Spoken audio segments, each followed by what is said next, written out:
For the human body, we have anatomy and physiology. Anatomy being the parts, physiology being how those parts work or function.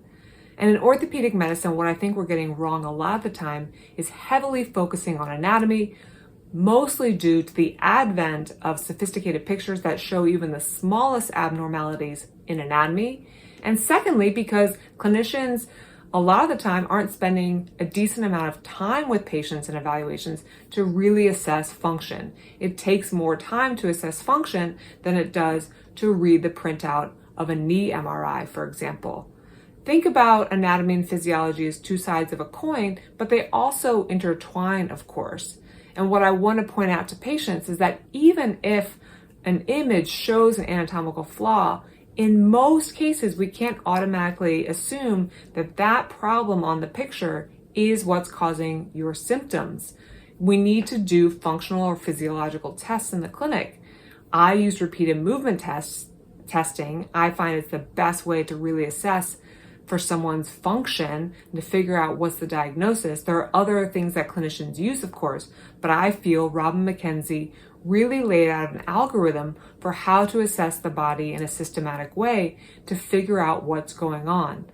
Here are some examples. Think about a skin callus. Well, it's a change in anatomy, of course. The skin is being laid down in a thick way, but it's due to a new or abnormal force, say a new shoe. If we remove that stimulus, however, if we remove that physiological force on that skin, the callus will likely recede and go away and no longer produce problems. A bone spur, Pete Egoscue says, is just like a callus that's on your skin, but on your bone. So maybe you have a bone spur that we can see with an X-ray or MRI, but if we reduce the amount of force that your body puts through that joint or that area of the bone, perhaps the symptoms go away, or even the bone spur would recede. I'm not quite sure.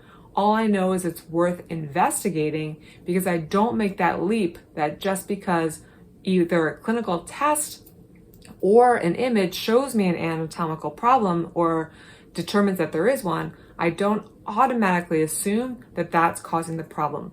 Perhaps there's a meniscal problem, a meniscal tear, if you will, but if we just get the knee moving better, via movements of the knee or hip or how you walk or getting the low back more mobile, perhaps that pressure comes off that meniscal tear and it no longer creates signs and symptoms.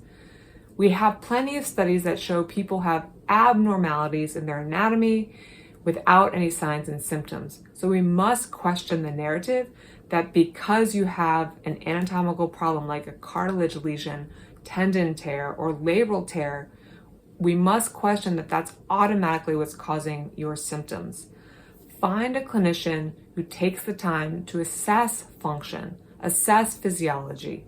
Yes, there are rare cases where it's clear that the anatomy is the problem. There's a broken bone. The ACL no longer has integrity.